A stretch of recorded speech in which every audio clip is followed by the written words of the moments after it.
Cecilia no quiere que el recuerdo de su hijo fallecido genere un conflicto en la comunidad. Sus vecinos le piden que siga luchando por él. ¿Qué hay detrás de esta historia? El odio, la pena, la rabia la hemos convertido en amor y con mucho apoyo de los vecinos. Y es un lugar de encuentro desde entonces, es un lugar de recuerdo para la gente que circula por acá, que es peligroso. Muy buenas tardes, damos inicio a esta audiencia. Doña Cecilia, bienvenida. Mucho gusto. Igualmente, ¿cómo está usted? Muy bien, gracias. Qué bueno.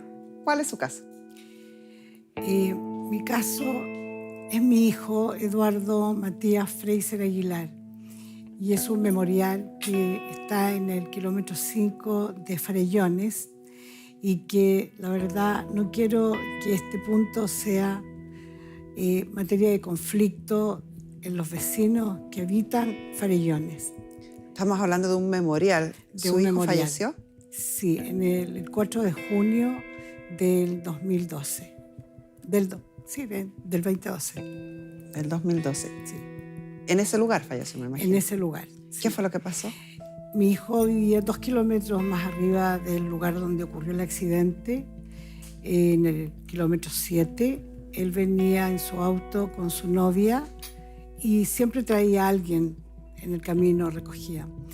Y en el kilómetro 5 de Farellones, un camión iba a un conductor que no tenía el permiso de la licencia para transportar lo que llevaba en el acoplado del camión. Y en esa curva, que es una de las curvas más peligrosas que hay en Farellones, este camión, la parte del acoplado se dio vuelta y cayó en el vehículo de mi hijo. Las 2 personas que lo acompañaban... ¿Y su hijo iba en un auto? Sí. ¿Y el acoplado cayó sobre el auto? Sobre el auto. Y mi hijo falleció en forma instantánea y las 2 personas que lo acompañaban, su novia y otro joven, salieron caminando y mi hijo se quedó dentro del auto. Ay, lo siento, que te reventó. ¿Y al cuánto tiempo ustedes empiezan con la idea de construir este memorial? ¿Es lo que uno conoce como las animitas en nuestro país? Sí, pero esta es una animita bien especial, ¿ya?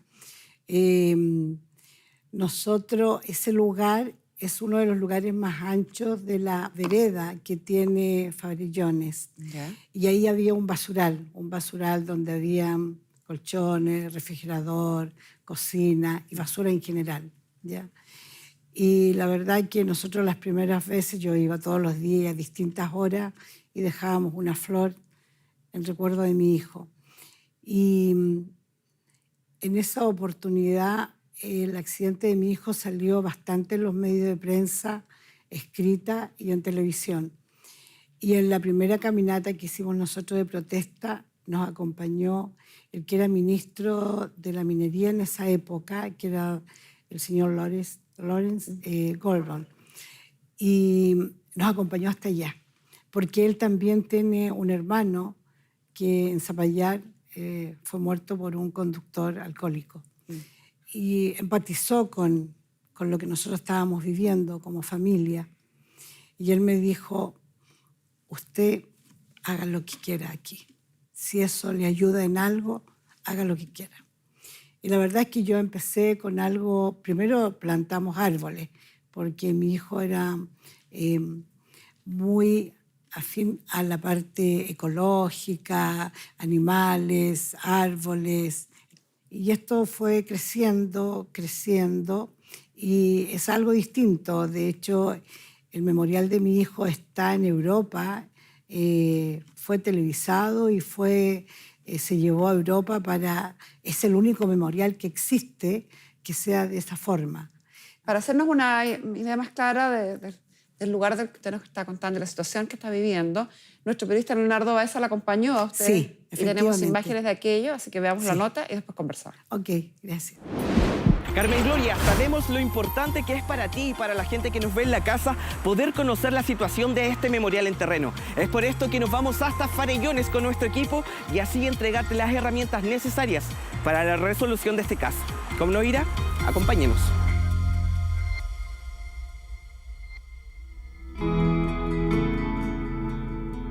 ¿Cómo nace la idea de este memorial? hay contradicciones en mi vida con este lugar, porque lo amo y también me ha causado el mayor dolor que puede sentir una madre cuando le arrebatan a su hijo. Y este lugar nace porque mi hijo luchó mucho junto con todos los vecinos por proteger este camino. Entonces a mí me parecía que la partida de mi hijo no tenía que ser en vano.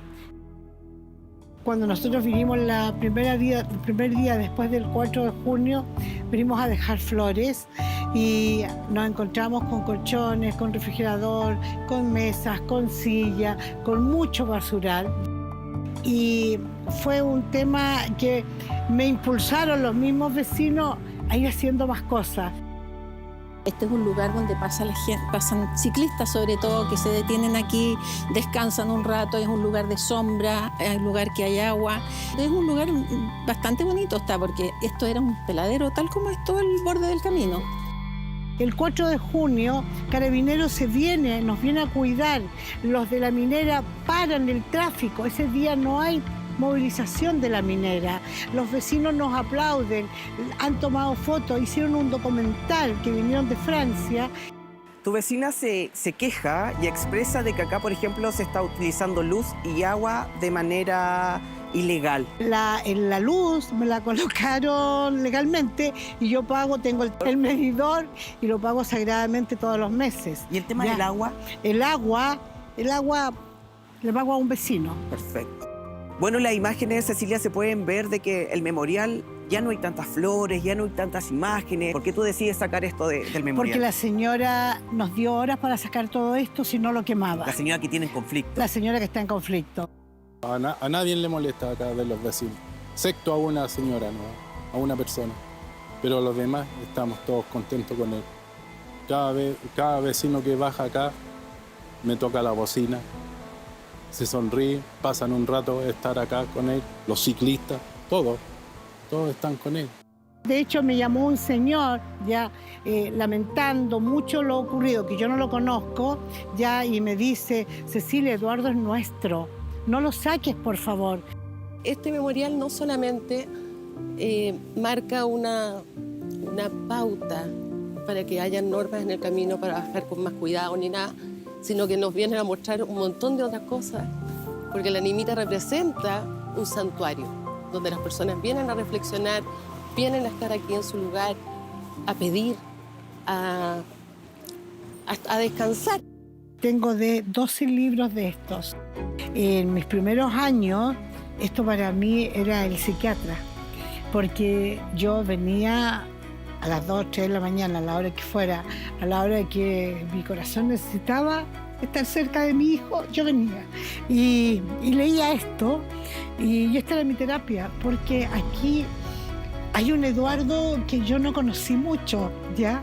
Entonces, que el Eduardo que le piden cosas y se concede. Entonces, wow, yo decía, qué potente lo que está haciendo mi hijo. Impresionada. Ay, sí. Esto es muchísimo más que una animita. O sea, Sí. Quienes nos ven de afuera a lo mejor no conocen el concepto de animita que usamos en nuestro país, que son unas pequeñas construcciones hechas a la orilla del camino, en lugares donde ocurre un accidente, donde la gente deja ofrendas, que pueden ser flores, velitas, pero acá es casi una plazoleta.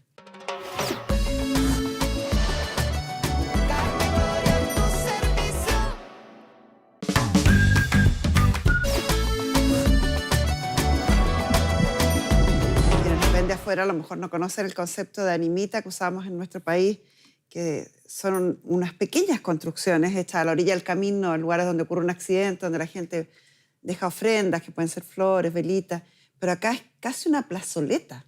Así es. ¿Todo ese techo de madera, esa construcción de madera la hicieron ustedes? Sí, toda.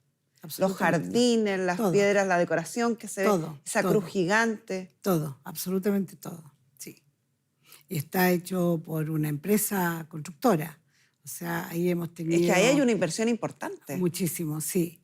Ahí hemos tenido nosotros fuertes lluvias, viento, nieve de 50 centímetros y todo lo pasa. El piso, que era de tierra, piedra, es cerámica, ¿ya? Entonces, ese lugar es como todos los que pasan y transitan por ahí, ya sea en bicicleta, en moto, en camiones, en vehículos, lo que sea, es como paren aquí, paren. La velocidad hay que bajarla. Ahí murió una persona. ¿Por qué reclama? Es esto, nadie lo entiende, que después de 12 años se haya levantado con tanta furia. ¿Qué ha hecho este último tiempo? No, es que, o sea, yo no estaba en Santiago porque yo soy empresaria y trabajo a nivel nacional, estaba en Punta Arenas. Y ella llegó porque estaban los maestros. Siempre yo estoy haciendo modificaciones porque La siempre hay mantención, que además, del arreglar, lugar. siempre hay que arreglar. Además que es un lugar que pasan muchos turistas, ya empiezan a pasar los turistas que van a Valle Nevado, etc.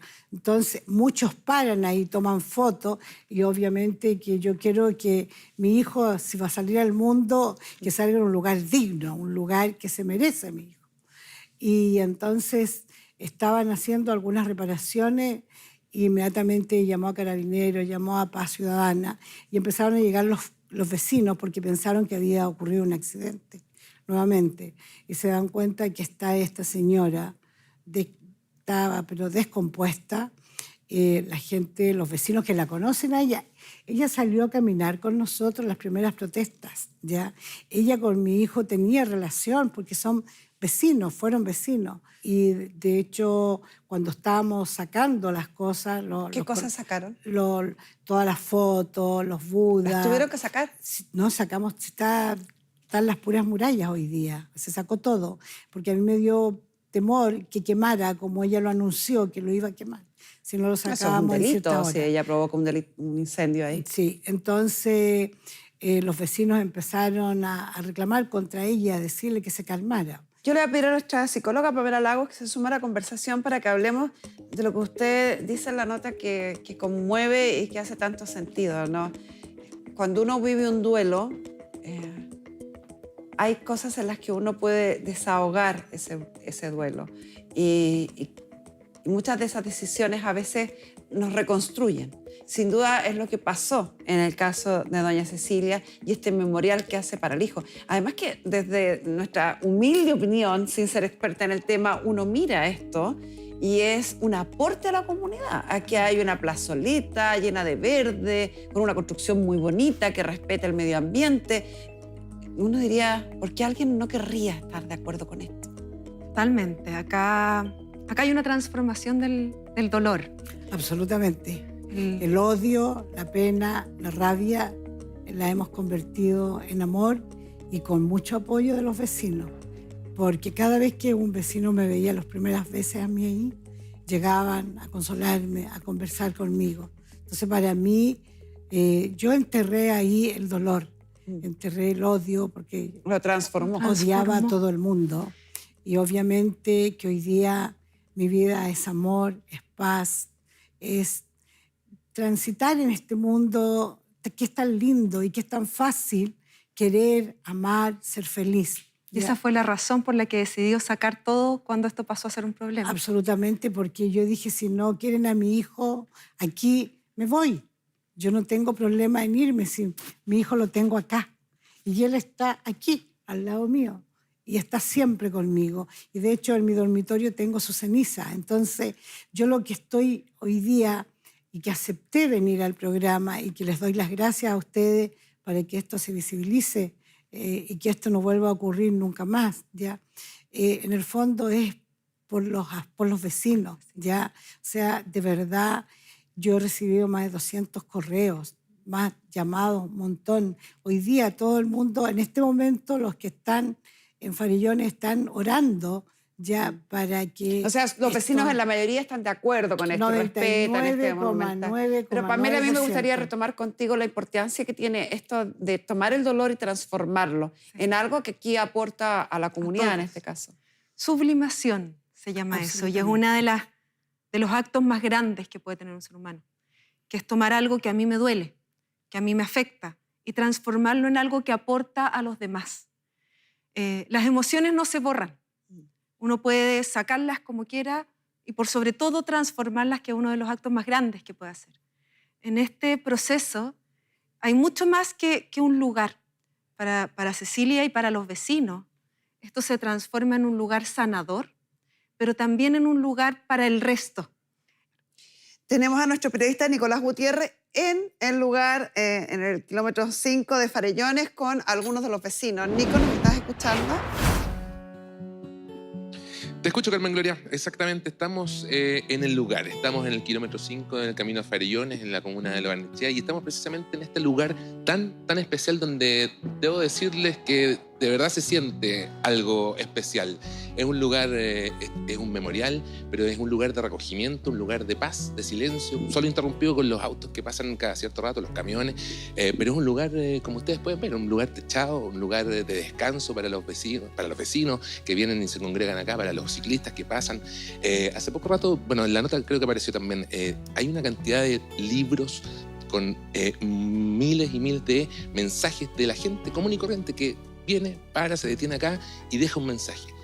Porque evidentemente lo que yo les digo, en este lugar se siente algo especial, es un lugar lindo, es un lugar con plantas, con flores, que tiene una vista hermosa a la cordillera, está el río acá al lado.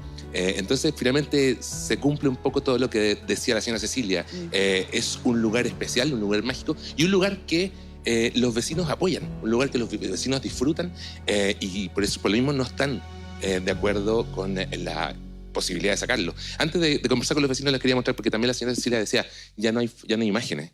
Sacaron las fotos, sacaron todas las imágenes que tenían precisamente por el miedo de que este lugar pudiera desaparecer de un minuto a otro y obviamente que pretendían resguardar cada una de las cosas que son tan relevantes como las imágenes de Eduardo, bueno, imágenes también de religiosas, etc. Solo está en este momento este cuadro donde está la imagen de Eduardo Matías Fraser Aguilar y un poquito un resumen de su historia. Una historia que de verdad conmueve, una historia que llama la atención, sobre todo para quienes hemos vivido también duelos de este tipo, y por eso acá están los vecinos y queremos un poco sumarlos a la conversación. ¿Cómo está? Buenas tardes, ¿su nombre? Hola, buenas tardes, Claudia Brusone. Claudia, usted es vecina acá, en este sector, y está de acuerdo con este lugar.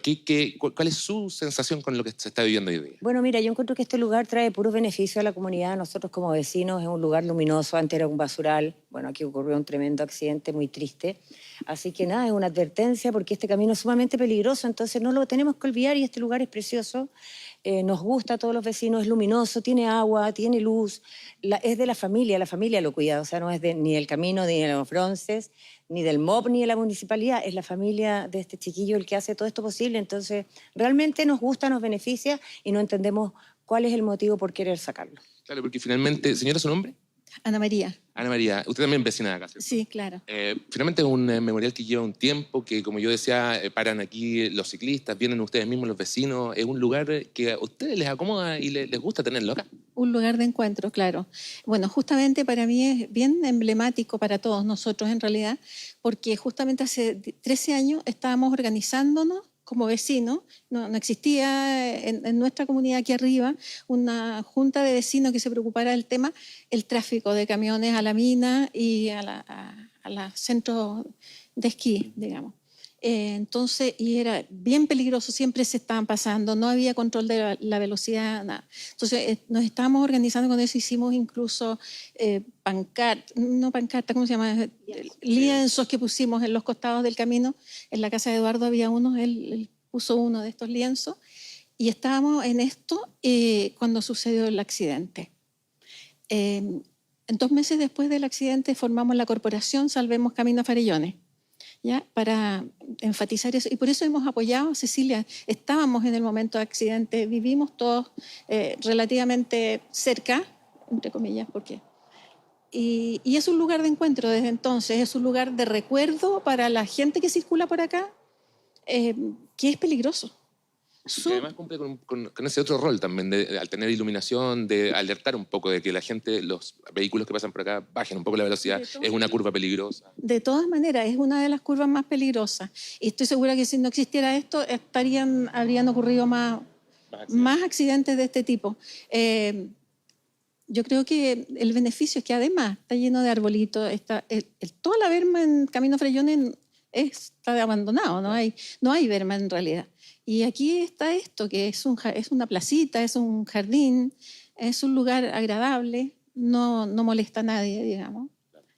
Claro, porque además, Carmen Gloria, ahí nuestro camarógrafo Felipe Hugo está mostrando en este momento distintos sectores de este memorial, y la verdad es que ese es otro tema, está muy limpio, hay instalados basureros con bolsas plásticas, no hay basura en el suelo, no. Nico. Entonces, la verdad, no se entiende muy bien, y por eso también los vecinos no logran entender el por qué alguien podría querer eliminar este lugar que solo ha traído beneficios a la comunidad. ¿Su nombre, señora?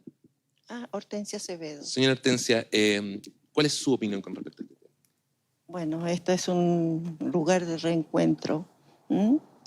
Yo soy amiga de Cecilia y sé que este es un lugar muy especial para ella y creo que hay que mantenerlo. No están en desacuerdo, o sea, en acuerdo, perdón. Por ningún motivo, por ningún motivo. Esto es muy hermoso. Y aquí está el amor de una madre que perdió a su hijo trágicamente. Y ese amor no lo puede borrar nadie. ¿No? Carmen Gloria, te doy la palabra mientras si me pueden llamar también para retomar contacto con el retorno. Lo que te iba a pedir es si le podías decir a nuestro camarógrafo, a Felipe Hugo, que creo que anda contigo, que nos mostrara bien, para que quede bien clarito que esto, tal como señalaba doña Cecilia acá en el estudio, como señalaron ustedes en la nota, esto es una berma, es un bien nacional de uso público, no está en la propiedad privada de ninguna persona, aparentemente, según lo que han sostenido.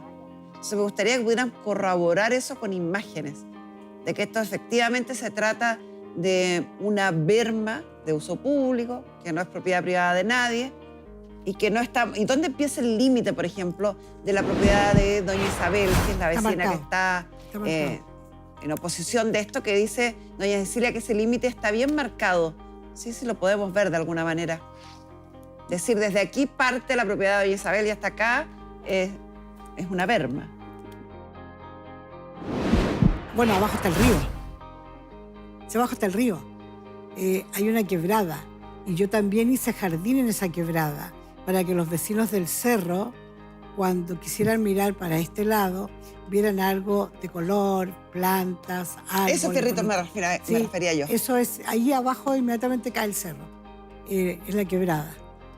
¿Y de ahí hacia abajo ya es terreno de la otra señora? No, es un bien nacional. Es bien nacional también. el río. Entonces, ¿dónde parte el terreno de ella más allá? No, es que el terreno de ella está como a medio kilómetro de donde está no, si no tiene nada que ver. Cerca. No.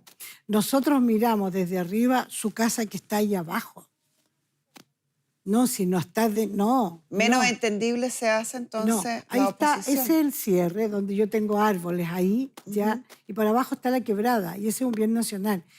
Y ahí es angostito el camino. Y de hecho yo le puse cemento para que la gente camine. Bueno, han echado hasta las vacas ahí. Y esto partió en una conversación bien informal, nos contaba usted, con el ministro del MOP de aquella época. Sí. A lo largo de estos 13 años, ¿ha habido interacciones o comunicaciones con la municipalidad o con el ministerio respecto a este tema? Nunca, nada. O sea, pasa que, a ver, el 4 de junio nosotros conmemoramos a mí. Y yo encarpo, o sea, es más escandaloso todavía, porque encarpo todo, porque van más de 500 personas. O sea, van las profesoras que eran del kinder de mi hijo, el colegio completo, van la universidad, van los vecinos, van todos, ¿ya? Y van dando vueltas durante todo el día. Y Carabineros me va a acompañar. Pero todo esto desde la buena voluntad. ¿Nunca ha habido una formalización? No, nunca. Mire, nadie. Cecilia, este lugar se lo vamos a dar en comodato para que usted lo mantenga. No, nunca.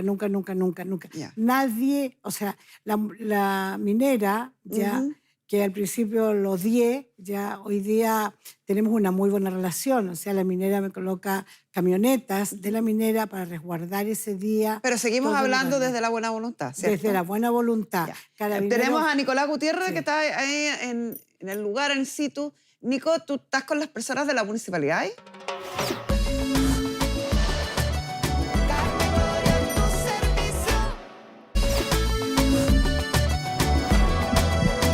Pero seguimos hablando desde la buena voluntad, ¿cierto? Desde la buena voluntad. Tenemos a Nicolás Gutiérrez, que está ahí en el lugar, en situ. Nico, ¿tú estás con las personas de la municipalidad ahí? En este momento no, pero nuestro equipo hizo el trabajo periodístico, se comunicó con la Municipalidad de Lo Barnechea y fueron ellos, precisamente el alcalde Felipe Alessandri, quien habló con respecto a este tema y esto fue lo que nos dijo. Primero que todo, empatizar con la familia. Tiene que ser muy duro perder a un hijo en cualquier circunstancia. Empatizamos con la familia y lo acompañamos en su dolor. Pero señalado aquello, las normas de tránsito se deben cumplir. Arraigado en nuestra cultura popular está la costumbre de instalar una animita y está perfecto y nosotros jamás vamos a poner alguna objeción a aquello. Pero lo que está ocurriendo camino a Farellones es un mausoleo y un mausoleo de largas proporciones, pero más allá han modificado la señalética vial. Por ejemplo, las barreras de camineras están con bisagras para poder entrar. Hay un sector con cámara de televigilancia, tiene baño, agua, y eso ya es un mausoleo y un mausoleo de dimensiones que sobrepasan ya la norma. Y frente a eso, el MOP, que es el encargado, tiene que tomar las providencias porque pone en riesgo, al haber modificado la señalética vial y al haber tener una dimensión más allá de lo prudente, que pone en riesgo incluso la seguridad de los conductores del camino. Ya. ¿Qué opina, doña Cecilia? O sea, no hemos movido, o sea, ¿cómo movemos el muro de contención que está hecho por ellos? O sea, jamás en la vida. Tendríamos que haber corrido la calle. No, eso no es falso, es falso. Baño, no tengo baño. No hay baño.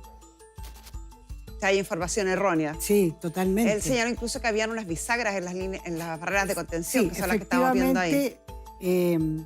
Se cortó una bisagra y se cortó un muro de contención ahí, pero se puso una aldaba. ¿Por qué? Porque va mucha gente de la tercera y cuarta edad. Entonces tenían que saltar. Y para que no saltaran, yo abrí esa y se cierra, pero está normalmente cerrada. El problema, sin ser experta en la materia, es que la barrera de contención, al cortarla, pierde la resistencia que debiera tener en caso de impacto. O sea, deja de ser útil. Probable, sí. Nico, los vecinos, no sé si pudieron escuchar o tienen opinión al respecto de lo que se nos informa desde el municipio. Sí. ¿Cuál es su opinión con respecto a las declaraciones del alcalde? O sea, particularmente yo estoy desde el año 1 acá con el memorial de Eduardo y me sorprende realmente que después de 13 años se preocupen de las barreras porque en efecto antes no habían barreras, era más peligroso, no había luz, entonces es efectivo que tienen una aldaba hoy día las barreras, como decíamos, porque viene mucha gente de edad, los vecinos son de edad, los ciclistas también vienen con su bicicleta y saltarla es mucho más complejo que abrir la barrera, pero siempre tenemos la precaución de que esto quede bien cerrado. No lo escuché entero, lo que dijo, algo sobre el pedacito de barrera, que es 1 metro, ni eso, que se abre para facilitar la entrada a personas o discapacitadas o qué sé yo. Pero no sé si será un verdadero peligro, si está la barrera hasta ahí mismo, es 1 metro que se puede abrir en determinado momento. Ahora, doña Cecilia, me quedo con la sensación... Cecilia, aquí podemos dar fe que no hay baño, no hay... realmente es lo que nosotros les acabamos de mostrar, es este sector, es el lugar y es lo que se ve finalmente, es un espacio abierto con algunos lugares espacios para sentarse, con cerámica en el suelo y es esto, con techo, con iluminación. Sí, te escucho. En todo caso, la alcaldía, o sea, más allá de las declaraciones que da, que tiene a lo mejor datos imprecisos o errados definitivamente, no dice, no manifiesta ningún malestar ni objeción en que existe este lugar. Por el contrario, lo que hace es derivarnos al Ministerio de Obras Públicas, dice, es a quien le tocaría revisar si se está cumpliendo con las normativas pertinentes y que eso lo deben que hacer siempre. O sea, en este caso o en cualquier otro caso que se haga una intervención en un bien de uso público, tendrá que tener algo que opinar o al Ministerio de Bienes Nacionales o al Ministerio de Obras Públicas o, dependiendo de lo que se trate, hasta el Ministerio de Salud, según el caso. Entonces, creo que esto no lo tenemos por qué verlo como una objeción o un impedimento respecto a este monumento, memorial que estábamos viendo, sino que más bien sobre una falta de regularidad o de formalización de él, que es lo que yo he notado desde el principio del relato de ustedes. Sí. Bueno, y si hay que hacer alguna mejora y algún entendimiento, yo no tengo ningún problema. O sea, no hay impedimento, pero sí que siempre estemos en la sintonía del amor, en la sintonía del respeto, en la sintonía de que este memorial está cuidando a todos los que transitan, ya sea caminando, ciclistas o vehículos, ¿ya? Y por lo tanto, la misma minera tomó precaución, ya, a raíz de este lamentable accidente. Entonces, tenemos que mirar las cosas del lado positivo. O sea, no sacamos nada con mirar con el lado negativo. Retomando, ¿por qué estamos conversando de esto? Aquí hay, aparentemente, hasta ahora, de lo que nosotros pudimos reportear, de lo que nuestro equipo pudo reportear en la zona, hay solo una persona que se está oponiendo a esto. Absolutamente. Que es doña Isabel. Y doña Isabel es quien nos obliga o lo obliga a usted a revisar el tema, dado que estampa una denuncia en el municipio reclamando por la existencia de este memorial. Y la municipalidad, en la respuesta que nos da, que pudieron escuchar, sin perjuicio de las imprecisiones que pueda tener, deriva esto al Ministerio de Obras Públicas. Y eso es lo que estamos. No hay más que eso. Hay que dar el paso ahí. Y por otro lado, creo que incluso podría ser beneficioso, porque va a obligar a que todos los intervinientes acá, sea la municipalidad, sea el Ministerio de Obras Públicas, o sea, y ustedes como familia, incluso los vecinos, puedan llegar a un acuerdo que permita formalizar, que esto deje de ser un acto de buena voluntad, de sumas de buena voluntad, sino que sea algo mucho más formal. Y ahí es el minuto en que el Ministerio tendrá que revisar estos son los beneficios, estas son las complicaciones, cómo corregimos esas supuestas complicaciones y si es posible entonces formalizar y autorizar el funcionamiento regulado de este lugar.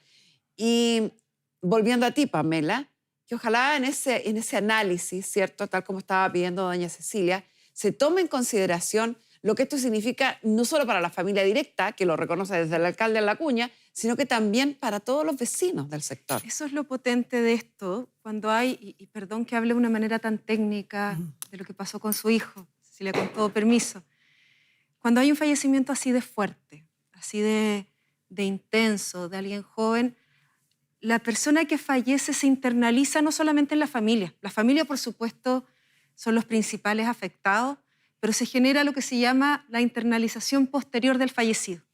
¿Qué quiere decir eso? Lo hago propio, lo hago un significado para toda la gente alrededor. Lo hemos vivido en nuestro país con otros fallecimientos y en nuestro canal hay alguien que falleció y que se transformó en alguien icónico y mucha gente hasta el día de hoy se une en torno a él, se siente en torno a él y eso se genera acá. Por lo tanto, yo quiero destacar una frase que me dijo Cecilia, que yo creo que ella lo tiene mucho más claro, que fuera de la teoría, ella me dice, yo saqué las cosas de mi hijo, sentía que si esto no iba a ser desde una buena manera, mejor no, pero los vecinos no me lo permitieron porque este memorial ya no es solo de la familia, pasa a ser un lugar de encuentro de un grupo de personas que vive una pérdida, que la mitifica y que le da un significado a esta pérdida. Cuando eso pasa dentro de un grupo humano, se generan alianzas, conexiones y una sensación de conexión muy potente con la persona que fallece. Eso es lo que está pasando acá. Por lo tanto, esto ya no es solo de Cecilia y su familia, No, esto es de todos. La verdad es que dentro de todas las cartas que recibí, hay una señora que no la conozco, o tal vez la conozco, que pasaba por ahí caminando, muy humilde por la forma de escribir. Y ella me dice, por favor, mamá, no saque a mi niño de aquí. Eduardo nos pertenece a nosotros. No es solo suyo. No sea egoísta con nosotros. No se lleve a Eduardo. Y la verdad es que Eduardo está aquí.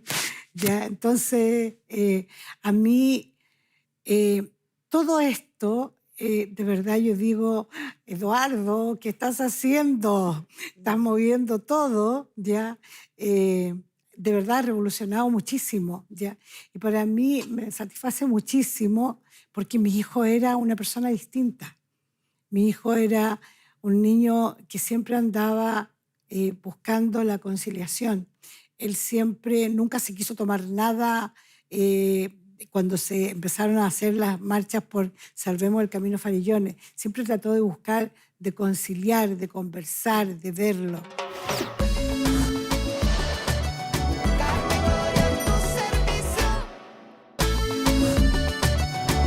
marchas por Salvemos el Camino Farillones. Siempre trató de buscar, de conciliar, de conversar, de verlo. Él siempre fue un quizás su conciliador. espíritu es el que está reinando y por eso la oficina está tratando de buscar una solución pacífica. Sí. Nico, esto de menos, ¿cierto? Yo creo que todos nos estamos cuestionando cuáles serán los argumentos de doña Isabel y creo que tú intentaste hablar con ella, pero no lo hemos logrado. Sí, creo que es importante también poner sobre la mesa que evidentemente como en cada uno de los casos que reporteamos, en los casos que llevamos al programa, se hace un trabajo periodístico previo. Incluso, bueno, Leo, el periodista que vino hace un par de días, hizo el intento. Nosotros también, antes de salir al aire, intentamos conversar con la vecina, pero de partida no quiso hablar ella misma con nosotros. Salieron otras dos personas a dar su versión, en el fondo, y finalmente que no quiere nada, nos pidió que por favor no mostráramos, por eso tampoco nos hemos mostrado cuál es su terreno, solo los límites, y que nada, que no pretende hablar menos en televisión de este tema. Según ella, el tema ya está en fiscalía y que será la fiscalía y bueno, el proceso judicial lo que resuelva todo esto. Pero eso, no pudimos, lamentablemente, nosotros siempre, evidentemente, hacemos el intento de tener la otra parte, queremos conversar, queremos llegar a acuerdos finalmente en nuestro programa, queremos que las cosas resulten de la mejor forma posible, pero si una de las dos partes no está dispuesta, lamentablemente no tenemos mucho más que hacer y eso fue lo que ocurrió en este caso con la vecina en cuestión. Perfecto. Muchas gracias, Nico, y agradece también en nombre nuestro a todos los vecinos que se tomaron la molestia de ir a conversar con nosotros y que llegaron a este lugar. Muchas gracias. Bueno, que estén muy bien. Pamela, ¿algo más que quieras agregar? Nada más que agradecer a Cecilia la fuerza de hablar del fallecimiento. Yo siempre he dicho, hay que hablar de la muerte, no hay que ocultarlo. De su forma de resignificar este dolor.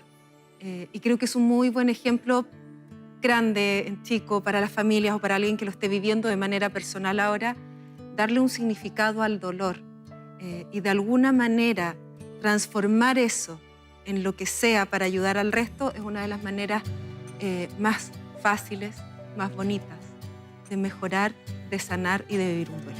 Muchas gracias. Doña Cecilia, sin embargo, hay ciertas conclusiones que son importantes. La primera es que el reclamo que presenta doña Isabel fue ante la municipalidad y la municipalidad acaba de declararse incompetente sobre el tema. O sea, ellos no se van a hacer cargo de esto y por lo tanto no va a ninguna acción que puedan realizar que vaya en perjuicio de este memorial. Desde otro punto de vista, la municipalidad deriva esto hacia el Ministerio de Obras Públicas. El Ministerio de Obras Públicas, por regla general, por normativa y inspiración de la forma en que trabaja, declara tener un respeto sublime sobre estas expresiones populares conocidas como animitas. Entiendo que lo suyo es muchísimo más, pero ellos deciden darle el mismo trato, por lo menos en el comunicado que nos mandan. Y en ello declaran que siempre que se hace una intervención o un proyecto o la realización de una obra pública de importancia, siempre se hace con el respeto a estas manifestaciones culturales, populares, y que son movidas con coordinación con las familias. No es el caso, dice que acá no hay ningún proyecto, que no hay nada planeado por ahora, por el corto plazo, mediano plazo, y que de haberlo será coordinado con ustedes.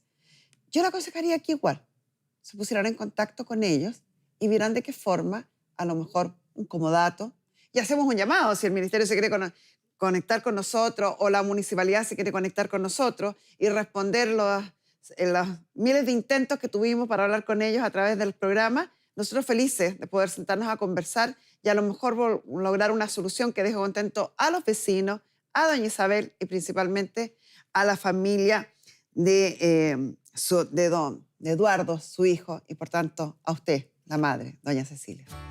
Muchas gracias. Le doy las gracias a Televisión Nacional por habernos dado esta oportunidad y quiero dejar súper en claro, yo esto no lo busqué, simplemente estoy siendo portavoz de los vecinos que a lo mejor no tenían la facilidad de llegar hasta acá.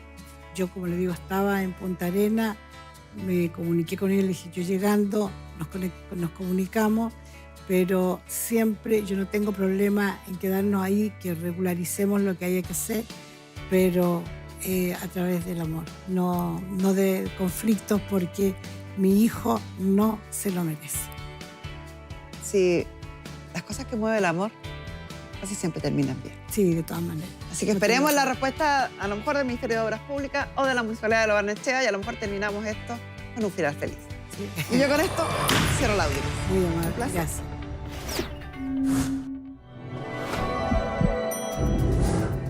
Porque tu opinión siempre nos importa, hace solo unos días lanzamos una encuesta en nuestras redes sociales. La pregunta era bien clara. ¿Compartirías los cuidados de tu mascota con tu ex?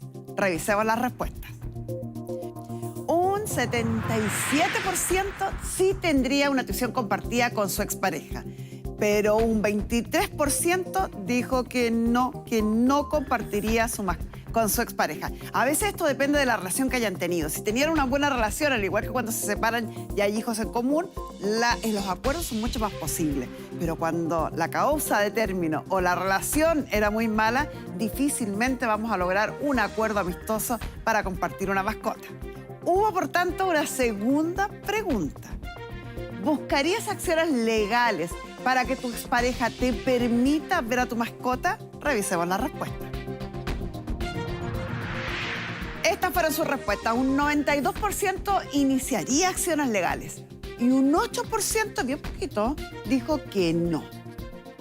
¿Existen acciones legales que uno puede intentar?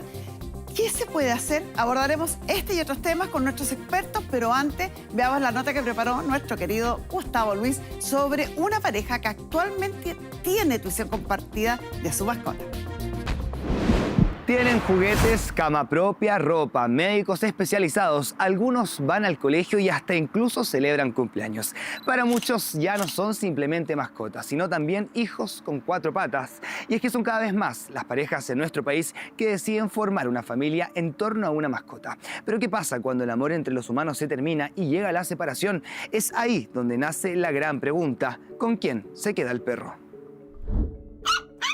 Hoy conoceremos la historia de Bruno y Andrea, una pareja que tras terminar una relación de 15 años decidió hacer, escuche bien, tuición compartida, para así no perder el contacto con sus perros. Ponga atención a la siguiente historia. Runavi llegó a mi vida en diciembre del 2008, para Navidad. Ese día fue cuando mis papás me lo regalaron. Lo vi y me enamoré de él inmediatamente. De hecho, yo le puse Runavi porque es regalo rubio navideño. Yo pocos meses antes había empezado a pololear con Bruno, entonces Runavi fue parte de nuestra relación siempre. Nos vamos involucrando, nos vamos a la playa, vamos con Runavi, siempre con Runavi porque jugábamos con él, corríamos, andábamos en bicicleta, entregado total al cachorro, man. Un cachorro cocker, abrazable, amor a primera vista, tal cual. Éramos los tres. Runavi nos reconocía a ambos, no sé, como tutores, yo diría. Siempre Bruno estuvo ahí muy presente. Bruno también se quedaba en la casa y siempre como que él, cuando llegaba, era como alegría máxima. Lo reconocía como una figura muy, muy presente, muy como parte de esta mini familia. Cuando decidimos ir a vivir juntos, siempre pensamos como, ok, tiene que ser una casa, porque Runavi necesita tener patio, necesita como su espacio. Siempre como que estaba él dentro de todo este proyecto. Como familia nosotros, no sé, pues, llegar y que Runavi te recibiera, ya era una alegría. Teníamos a Runavi como centro de la relación. Una verdadera familia que al poco tiempo creció aún más con la llegada del cuarto integrante. Runavi lo encontró. Fue en julio que habíamos sacado a Runavi a pasear en la noche. A la placita que teníamos cerca en ese entonces. Y mete la nariz en esa bolsa. Y recuerdo que después nos viene a buscar. Hola. Nos acabamos de encontrar con esto en la plaza donde vivimos. Aquí hay muchos cachorritos, los dejaron botados. Nada, pues era pleno invierno, ¿qué íbamos a hacer? Mamá a los perritos los llevamos a la casa, los cuidamos, como pasado un mes, 2 meses, dimos en adopción a los perritos. Nos aseguramos de que cada familia lo recibiera con el relleno que necesitaban a los cachorros, su cama, tanto así que por eso 5, que el cachorro número 5, se fue quedando con nosotros. Y ahí llega 5. Que era el perrito número 5, por eso quedó con ese nombre. Un perro bien cachorro, para un perro senior ya mayor. Te llevábamos a la cama y Runavi se bajaba de la cama. Como, no, yo no quiero compartir el mismo espacio que él. Pero eso duró un tiempo nada más, yo creo que un par de meses. Después ya se acostumbró y después ya se buscaban. Hermanos inseparables, y es que poco a poco esta familia se fue consolidando cada vez más. Tanto así que en 2020 decidieron hacer un acuerdo de unión civil para formalizar este vínculo y resguardar así a quienes se transformaron en sus verdaderos hijos. En términos legales, Los perritos lamentablemente de pronto son como una cosa, como una propiedad. En el registro de mascotas estaban los 2 registrados a mi nombre. Entonces esto nos daba una seguridad de que si algo me pasaba a mí, Bruno iba a tener como toda la autoridad de él actuar por los perritos y viceversa. Todo iba perfecto. Sin embargo, al pasar el tiempo esta pareja comenzó a tener problemas y 4 años más tarde decidieron separarse. Fue ahí donde surgió la gran pregunta: ¿con quién se quedan los perros? Nosotros no nos separamos por falta de amor. El amor de pronto no es suficiente para sostener una relación. Quizás no podíamos seguir juntos como pareja, pero con el cariño que hubo y de las primeras cosas que dijimos fue: yo no voy a renunciar a los perros. Ambos. Como que los dos dijimos: yo no voy a renunciar a los perros. Entonces la siguiente conversación fue como: ok, entonces ¿cómo lo hacemos? Pensamos y dijimos, bueno, y cada uno se queda con un perrito, tampoco era opción, no podíamos separarlos a ellos. El lugar más seguro para los perritos era el otro. O sea, tampoco le podíamos cortar esa parte. O sea... Entonces ahí llegamos al acuerdo de turnarnos. Un tiempo los tienes tú, el otro tiempo los tengo yo. Y la fórmula que encontramos fue semanal. Una vez a la semana hacemos el intercambio. Y ahí nace la tuición compartida. Y era difícil, obviamente, porque lo ideal en una separación es quizás hacer un poco de contacto cero, como un detox. Sí. En este caso no era posible. Yo siento que los dos siempre tuvimos por delante el bienestar de los perritos. Entendimos que los perritos son parte importante de la vida de cada uno, un apoyo emocional. Cada uno tiene un amor incondicional hacia ellos y también lo sentimos de parte de ellos hacia nosotros. No había una manipulación a través de los perritos. No existió oye, no, es que se van a quedar conmigo porque, no sé, son míos. En el caso de Andrea, súper bondadosa por otro lado de parte de ella, de tampoco ser egoísta. A mí nunca se me pasó por la mente, yo como tutora legal, digamos, de los perritos, llevármelos y decir: no, los perros son míos, adiós. No, jamás. Porque los perritos lo reconocen a él como su tutor también, como un padre. Entonces, ¿qué daño les voy a estar haciendo yo a ellos alejándolos de él? Yo jamás podría hacerle una cosa así al Bruno, como alejarlo de los nenes, y yo sé que son tan importantes para él como son mis nenes para mí. Para llegar a esto, igual tiene que haber cariño y aprecio por la otra persona. Ver a esa persona que en algún momento amaste tanto, ir a verla igual duele al principio. Esta complicidad de decir: oye, no, en realidad tú los quieres, tú los amas tanto como yo los amo. Hay que compartirlos al final. ¿Hubo algún cambio en la conducta de los perritos cuando ocurre la separación? Sí, absolutamente hubo un cambio en cómo los perritos se comportaban. Por ejemplo, en mi caso, que fui yo la que me arrendé a otra casa y me fui a vivir a otra parte, ellos no reconocían esta como su casa. Su primer instinto era como: ya, ok, ¿a qué hora nos vamos? Uno ve a los perritos tristes porque Andrea no estaba, o al revés. Entonces, ¿cómo ser tan cruel y poner nuestros intereses sobre el bienestar de estos cariñosos de pelo? Sin lugar a dudas, tanto para Bruno como para Andrea, el bienestar de Runavi y Cinco era lo más importante, aun cuando ya no estaban juntos como pareja. Situación que fue aún más evidente cuando esta expareja tuvo que vivir el momento más difícil de sus vidas al enfrentar la pérdida de Runavi, el perro que los acompañó durante toda su relación. Runavi empezó a empeorar como a finales de diciembre. Pasó la Navidad conmigo, yo le avisé a Bruno, él vino, lo estuvimos cuidando juntos, Bruno se quedó acá, otros días si es que era necesario nos quedábamos allá. En ese sentido como que nos acompañamos y estuvimos juntos a pesar de las diferencias que pudiéramos tener. La prioridad era Runavi. Si él nos necesitaba, ¿por qué nosotros llegar a un egoísmo de no, es que está con él, no voy a estar contigo? No, Runavi estaba sobre nosotros en ese sentido. Y además nos entendimos en que el dolor que estábamos sintiendo era compartido. O sea, los dos estábamos sufriendo lo mismo porque estábamos perdiendo a nuestro. La única persona que en este momento sabía o era capaz de sentir el dolor o imaginarse el dolor que era para el otro, en el caso mío era Andrea. Yo entiendo que para Andrea también era yo.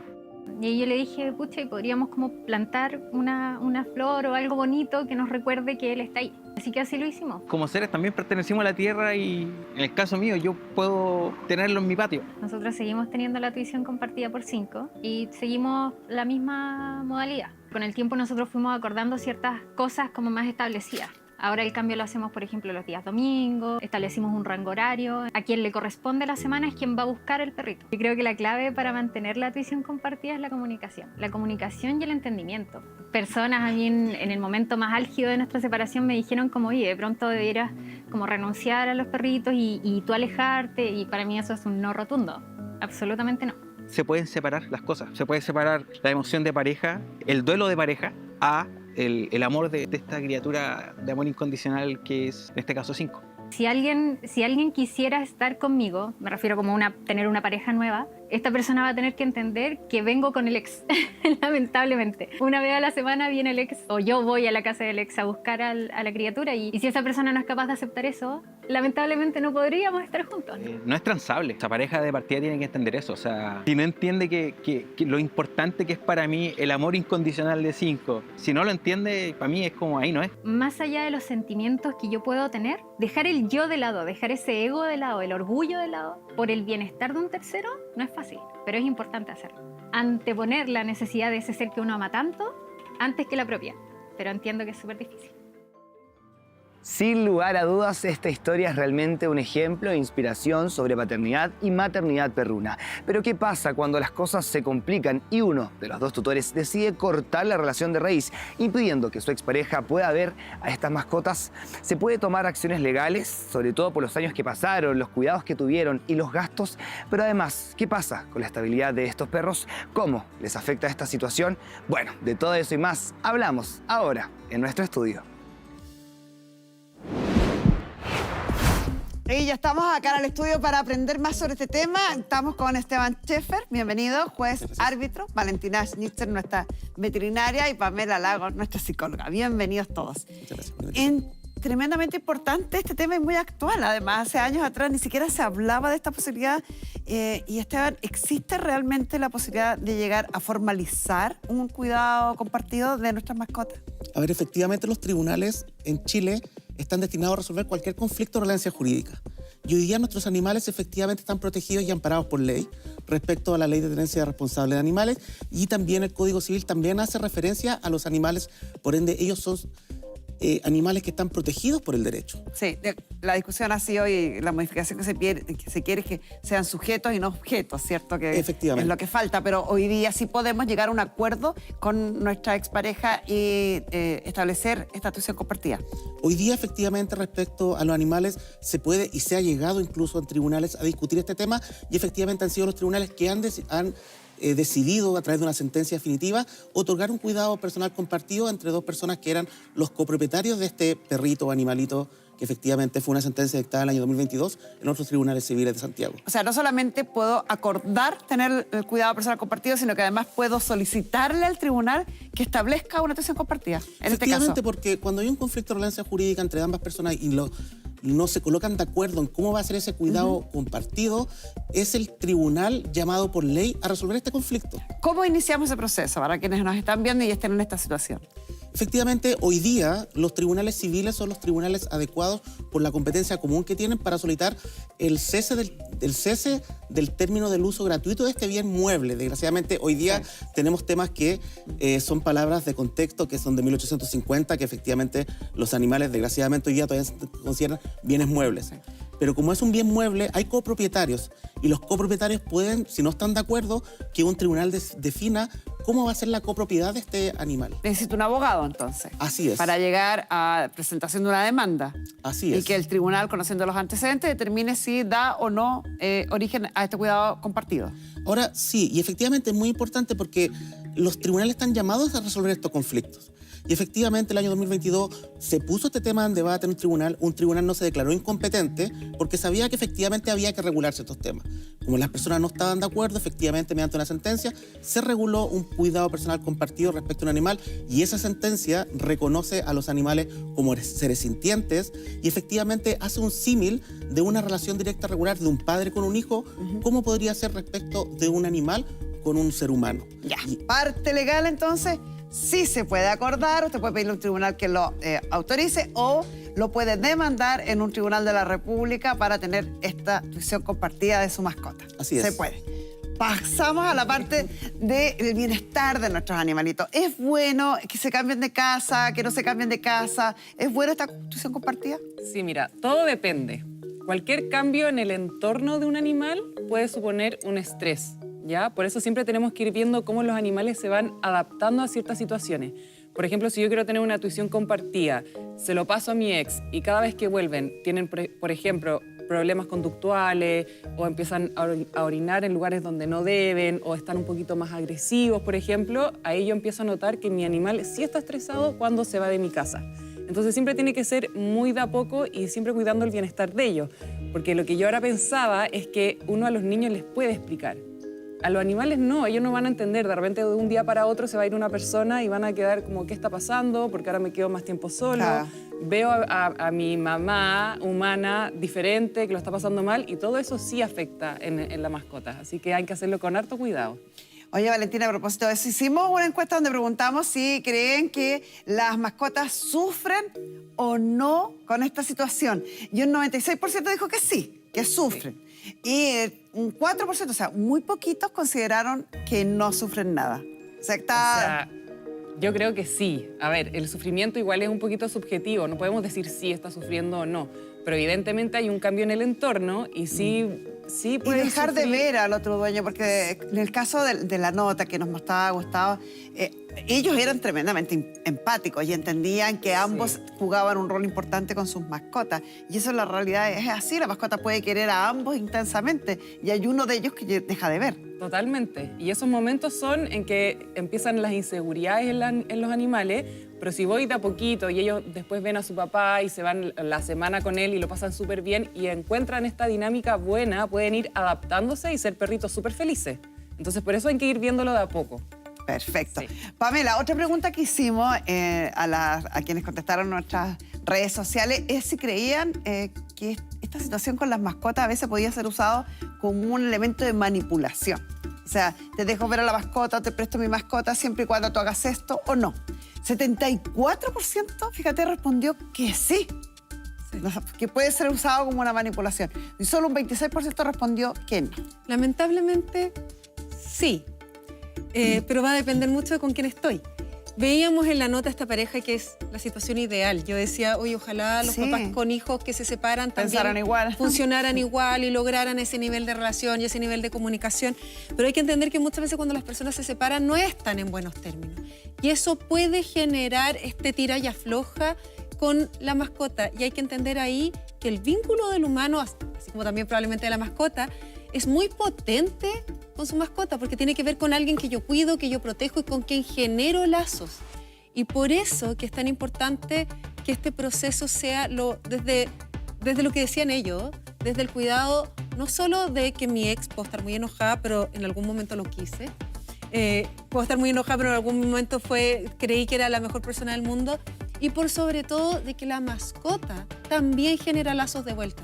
Entonces, cuando me salgo de ese egoísmo que puede ser efectivamente un transar, puedo lograrlo. Pero si se empieza a transar, si se empieza a generar como una suerte de manipulación, yo siempre digo, para estar bien y cuidar a otro, tengo que estar bien yo primero.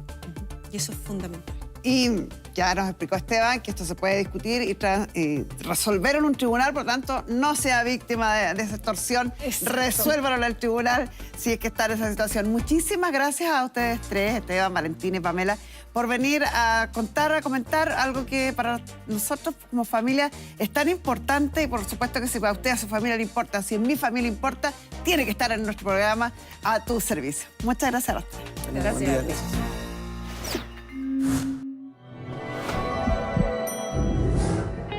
A 2 años de la entrada en vigencia de la Ley de Responsabilidad Parental y Pago Efectivo de Pensión de Alimentos, hoy nos acompaña la ministra de la Mujer y Equidad de Género, Antonia Orellana. Bienvenida, ministra. Mucho que celebrar. Quizás no es lo óptimo, pero pucha que avanzamos. No es lo mejor que podría pasar, pero sí es deseable que se vaya saldando la cuenta. Este número inleíble, no sé si existe esa palabra, es 2 billones 496.135.793.791 pesos. No sé si lo leí bien o no, pero es una suma enorme. Así es. Ese es el número de dinero que se ha recaudado, que se ordenó pago. ¿Cuál es la historia? Esas son las órdenes de pago efectivas a la fecha en que hicimos el cierre con la Corte Suprema y el Poder Judicial, y probablemente, como eso fue hace un par de meses, ya están pagadas. Hay una parte importante de eso que son aproximadamente, bueno, lo hemos dicho, 2,5 billones, también se puede decir en 2.500 millones de dólares. y para tratar de bajarlo un poco a tierra le hemos dicho 52 teletones, con el cómputo de la última teletón. Y eso no representa ni siquiera el total de lo que se adeuda. No, son solamente lo que ya está con orden de pago vigente, que ya no hay más apelación y hay que transferir. Situación que no hubiera ocurrido sin la entrada en vigencia de esta ley, que obliga a buscar y a pagar lo que se deba. Así es, porque principalmente la mayor parte de los recursos vienen del mecanismo extraordinario, que es el que establece que una vez hallados las cuentas bancarias y los instrumentos financieros, y ahí hablamos desde la cuenta RUT o cuenta vista, hasta la fintech y retiro de utilidades de la bolsa, o sea, todo. Si ahí no hay suficiente para ascender la deuda, pasamos a la AFP, a la cuenta capitalización individual, y esa es la principal fuente de esta tremenda cifra. También podemos contar como noticia positiva que, pese a que tenemos 270.000 deudores inscritos en el registro de deudores, con un 4% de mujeres, aumentó respecto al año pasado, que era solo un 3%, ya hay 160.000 que han salido del registro. Eso quiere decir que o pagaron o llegaron a acuerdo de pago serio y suficiente. Y eso quiere decir que la medida está funcionando. Ha sido efectiva. Felicitaciones. Nosotros como programa que vemos este tema a diario, no tenemos más que celebrar cada avance que se produzca en esta materia del pago a la pensión de alimentos. Pero, ministra, usted no se salva de estar a su servicio. Así que tenemos un video con una pregunta para usted. ¿Qué procede en el caso de que el deudor de alimentos no tenga ingresos comprobables?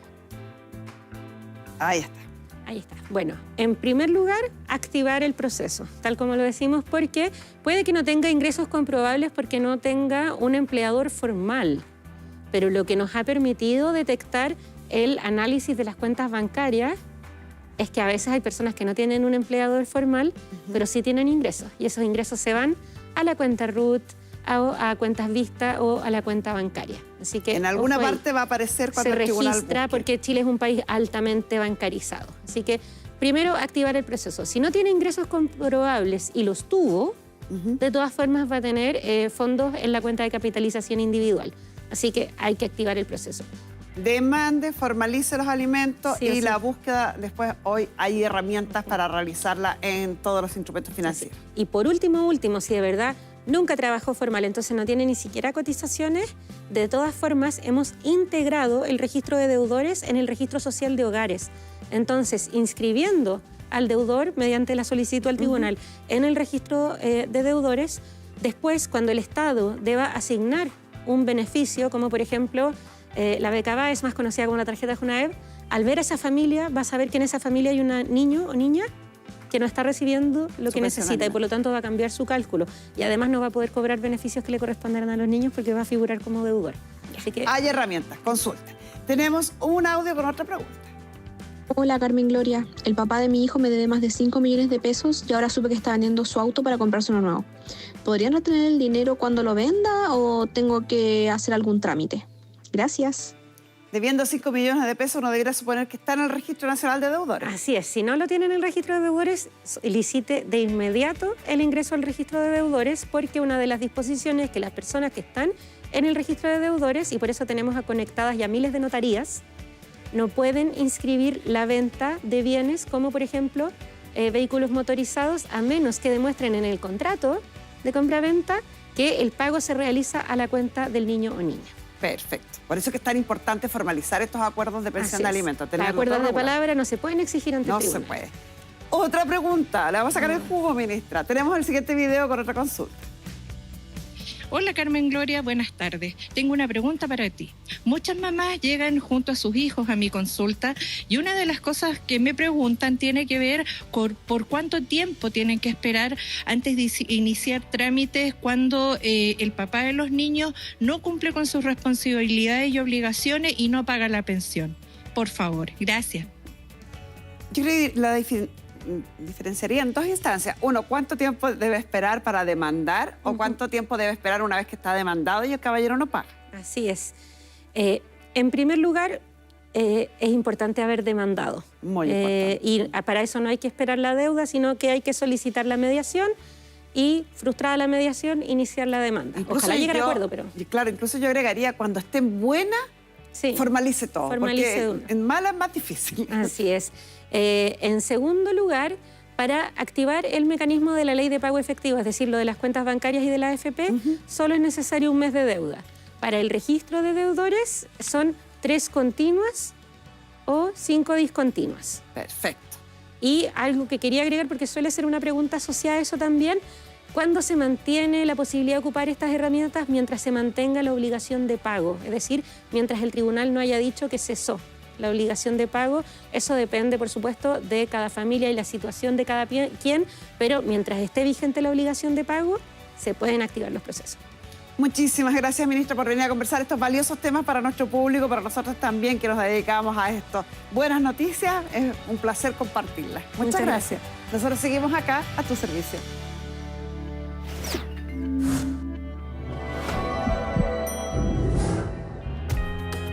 Hoy, en Infinitas Formas de Ser Mujer, queremos destacar a Patricia Cocas, una activista que ha luchado por años contra la injusticia y el maltrato contra los animales de nuestro país. Su trabajo ayudó a impulsar leyes de protección como la Ley Cholito y continúa siendo una inspiración para todos los que defienden el respeto y el buen trato hacia los animales.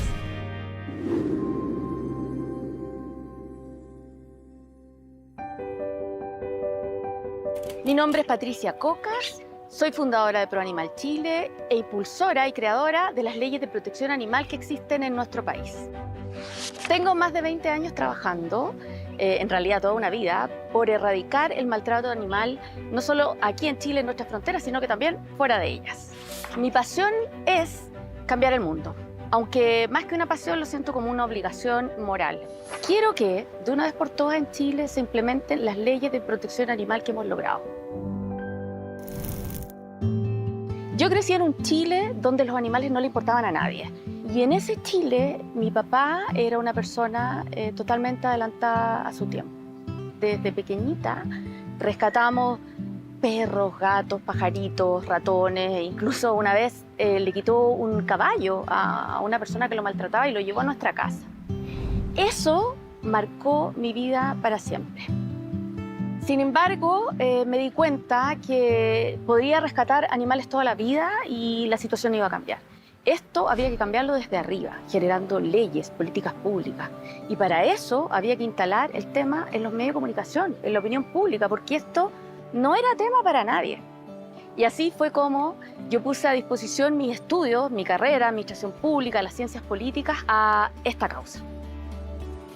Las leyes de protección animal que logramos y tenemos hoy costaron años de trabajo y muchísimo esfuerzo. Y más aún en un minuto en que a nadie le importaba el tema y siendo una mujer muy joven en que no te consideraban en serio.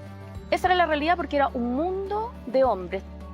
Pero pese a todos los portazos y a todas las veces que se me dijo que no, yo nunca me detuve porque tenía la certeza absoluta de que estaba trabajando por lo justo, que era necesario y que era lo correcto. Cuando estoy en espacios como este, plazas habilitadas especialmente para perros, uno se da cuenta de lo que ha logrado, del cambio enorme que ha significado, donde estamos en otro Chile en el trato hacia los animales. Y eso hace que definitivamente todo haya valido la pena. Si pudiera darle un mensaje a otras mujeres, definitivamente sería que sigan su corazón, que nunca duden de esa vocecita interior que les dice dónde ir. Nosotros realmente podemos mover montañas si nos proponemos. Mi sueño definitivamente es tener un mundo más amable, más justo, más equitativo. Para mí ser mujer es ser principalmente empática, valiente y fuerte. Soy Patricia Cocas y esta es mi forma de ser mujer.